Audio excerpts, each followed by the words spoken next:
So you see here, Rogelminer with the Granby roll, cuts that arm in between Utzi's hip, comes out the back door and gets the 2 for the reversal.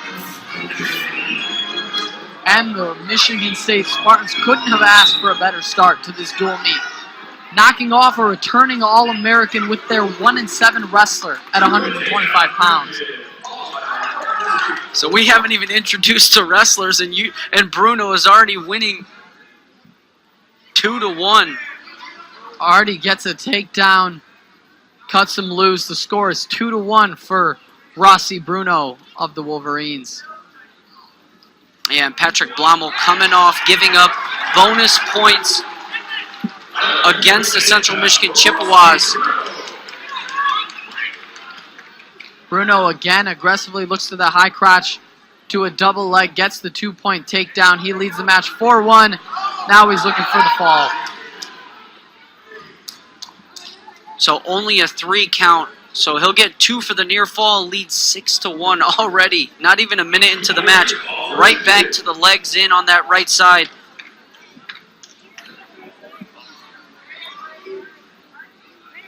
And Rossi Bruno, only a minute into this match, already leads 6-1.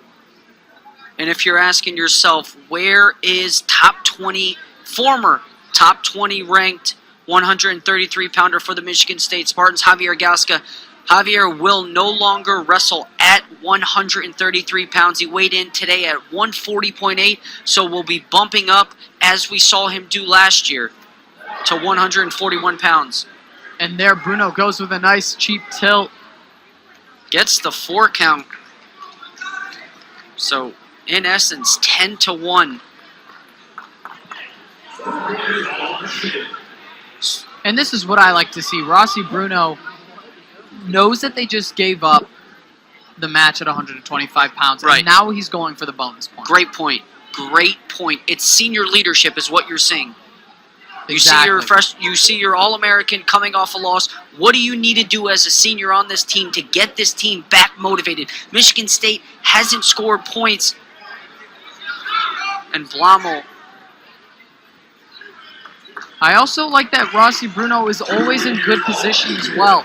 On those tilts, it may look as if he may get reversed, but he's always in tight. He always follows through with the wrestler, holds onto an arm, and comes up on top. Doing a great job riding here. And if you're asking yourself, I mentioned earlier, Blommel getting tech 21-6 by Corey Keener of the Central Michigan Chippewas on Sunday. How does Michigan State compete? They cannot give up a technical fall every duel at this weight. So Garth Yenner with the switch in weight class for Xavier Gasca. Garth Yenner will be moving down for the Southern Scuffle to 133 pounds. It'll be more competitive later on down the season at this weight class. So an impressive 14-1 lead. Wow.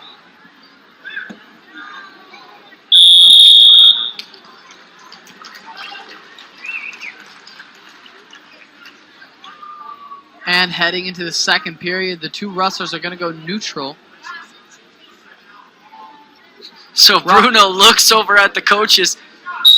He tells Matt Soroczynski, I'm going down. Coach McFarland said, you're going on your feet. He looked over, smiled at the coaches, and said, you told him neutral. I guess I'll go.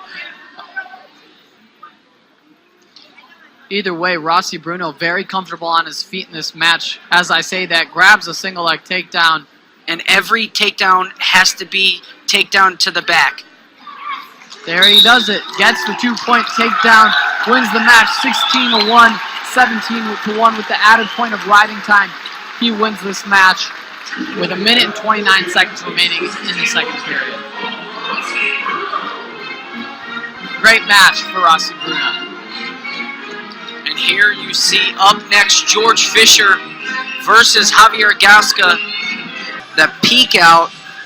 Gasca said no sir, found that bottom leg, switched off to a double leg, got the 2-point for the takedown. Good get to it. Boy, am I excited for this match at 149 pounds. Alec Pantaleo coming off of an electrifying performance at Cliff Keen, 7-1 placing third, wrestled all the way back to get that third place finish. And he looked good doing so. He's powerful. And one of my favorite things about Alec Pantaleo is that work ethic. I always say it. The toughest wrestler on the bracket is the wrestler that places third. Because they have to wrestle back up onto the podium. Physically, mentally, right? Yes, sir. And let's see if he can get to his takedowns here.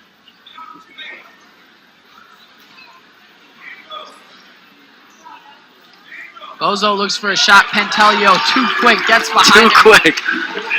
I didn't even see it. I blinked. I didn't see it. Too quick. You really got to keep your eyes open when you're watching Alec Pantaleo. One of the fastest wrestlers, not only on the Michigan lineup, but in all of college wrestling.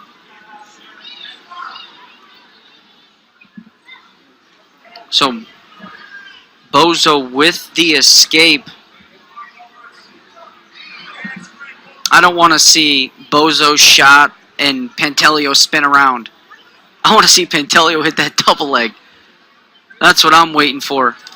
The Alec Pantaleo blast double leg gets better every time we see him wrestle here.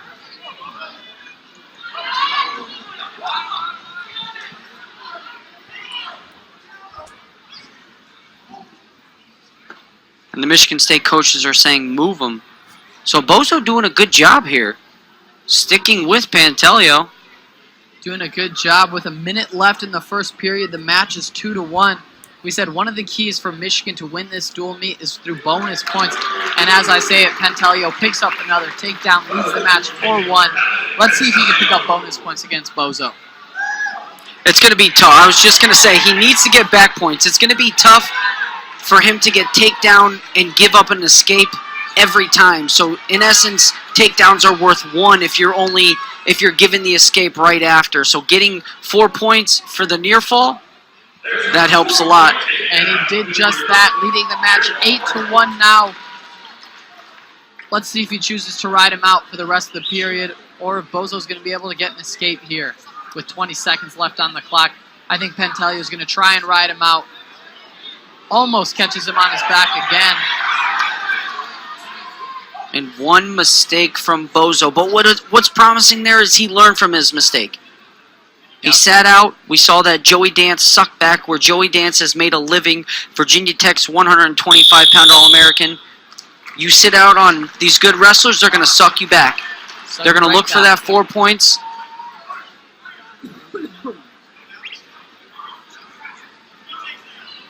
And Alec Pantaleo, 10-2 on the season as a true sophomore. Always improving, always looking to increase that win column.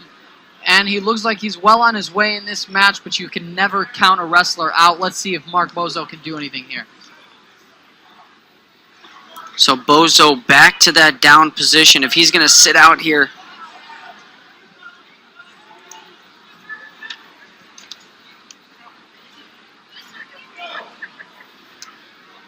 So Pantaleo just riding on that right side, not doing a lot.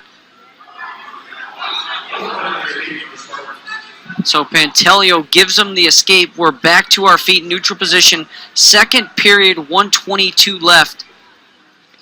And the Spartans lead. Spartans lead 6-5. Wow. That's just strength. It's strength, athleticism, and quickness all in one. I don't even know what you would call that move. Was it a duck under? No, that was a snap down. Got Bozo's feet moving, got him off balance, snapped him down, threw a by, got the 2 for the takedown. Got the 2 takedown and cut him loose right afterwards. And that must be demoralizing for a wrestler like Bozo, being taken down at will, let up, and taken down again. That really takes something out of you as a wrestler.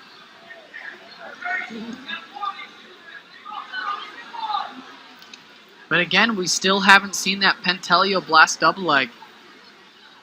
Well, he's working more from the ties here. Usually you see that double leg coming from him when he's here in the open position. Bozo's doing a good job tying him up, and he shoots it there, but he's too far, and this is where he's going to get going. And Bozo has to circle in. And wow. 2-point takedown. And just before he landed that takedown, the Michigan bench kept shouting, stalling to the referees. Don't think Mark Bozo's doing enough on his feet. And that'll conclude the second period. Pantaleo leads the match 12-3, well on his way to a major decision. Let's see if 2 minutes is enough to get the tech fall. And Mark Bozo, an 8-6 wrestler, not a bad wrestler. He's a redshirt freshman, young guy, has a lot of room to improve. And a big lift out of Bozo.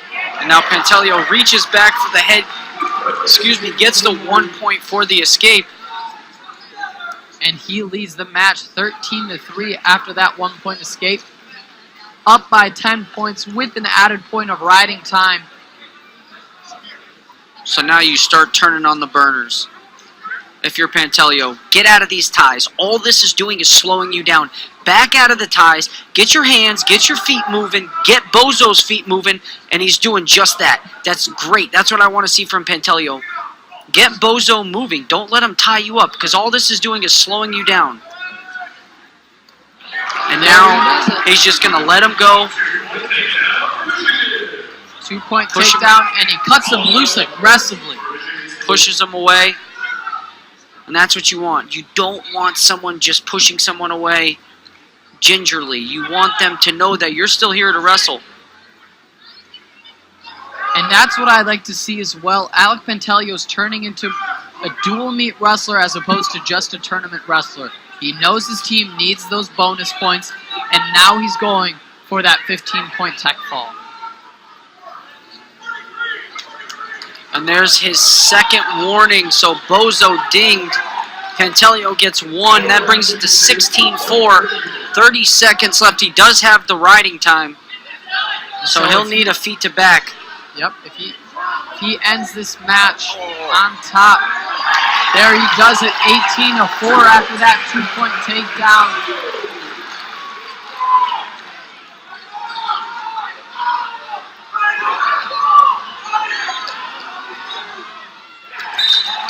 And very impressive. 18-4.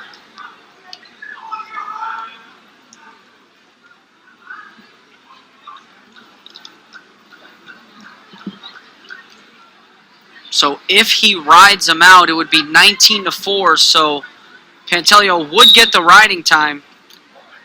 And if you're Bozo, you got to come out shooting off. And there he does it. He gets the added point of riding time, wins the match 19-4, gets the tech fall for the Wolverines.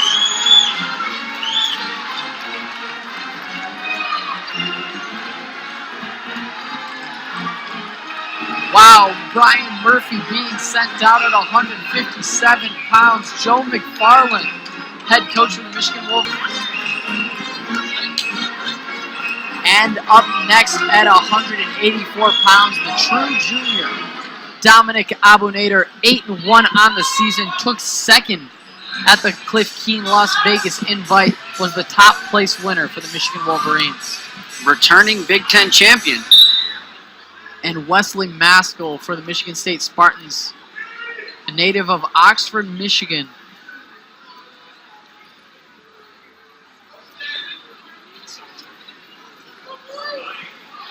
So AbuNadir immediately in on a swing single on that right leg of Maskull. And AbuNadir, I would say, is arguably the best top wrestler on this Wolverines lineup. He is going to be looking for the fall or at least some near fall points here today. He does. He's so good. And the only thing kept keeping the wrestlers inbound was Maskull's leg. Mat awareness. And AbuNadir will start again on top where he's comfortable.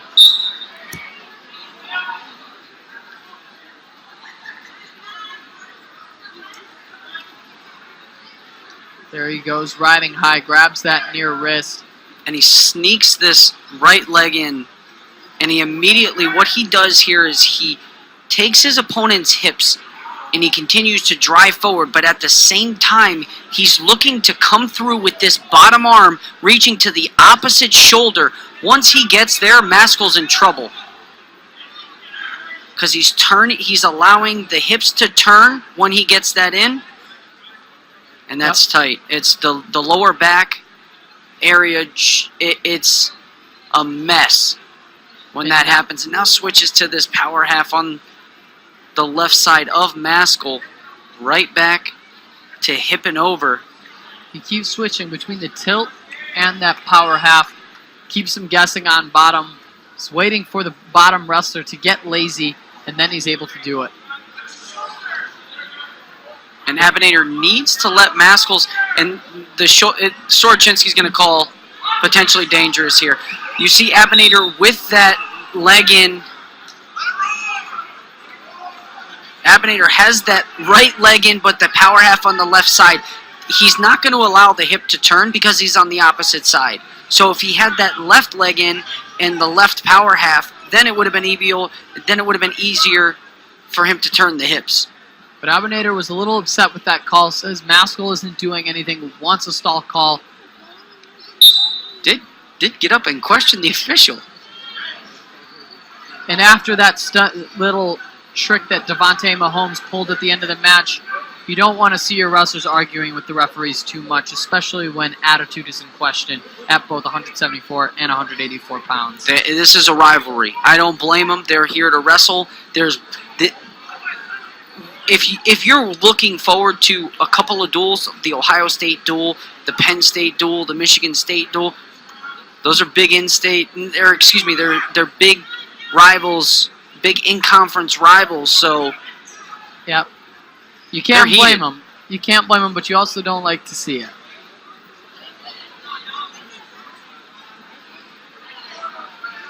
So 2 minutes and 22 seconds of riding time. And something's going to have to happen with the bottom man. AbuNadir's doing all the work. You have to open the bottom man up. And as I say that, Maskull gets hit for the stall call. Stall call at the end of the first period. The match is 2-0. Nearly wrote him out for the entire first period. And a quick shout out to the Michigan Club Wrestling team, all wearing their singlets as always here in Cliff Keen Arena. Oh, I love it. It's great. We see them every year occupying the right half of Cliff Keen Arena. So here's the deal. We need a graphic for them, and then I'm going to bring my singlet, and I'm going to wrestle them. Wrestle one of them. Next week's intermission, Eric Olenowski versus the heavyweight club wrestler. 133 pounds versus 265 pounds. And AbuNadir did get the 2-point takedown earlier on, a 2-point reversal rather. So gets the reversal, has the bow and arrow, Maskull's leg, heel pinned to his own rear end, and injury time. So it will be AbuNadir's decision. I'm guessing he's going to go down. And the athletic trainers surely getting their work in today. The third match in a row where a Michigan State wrestler needed some sort of medical attention.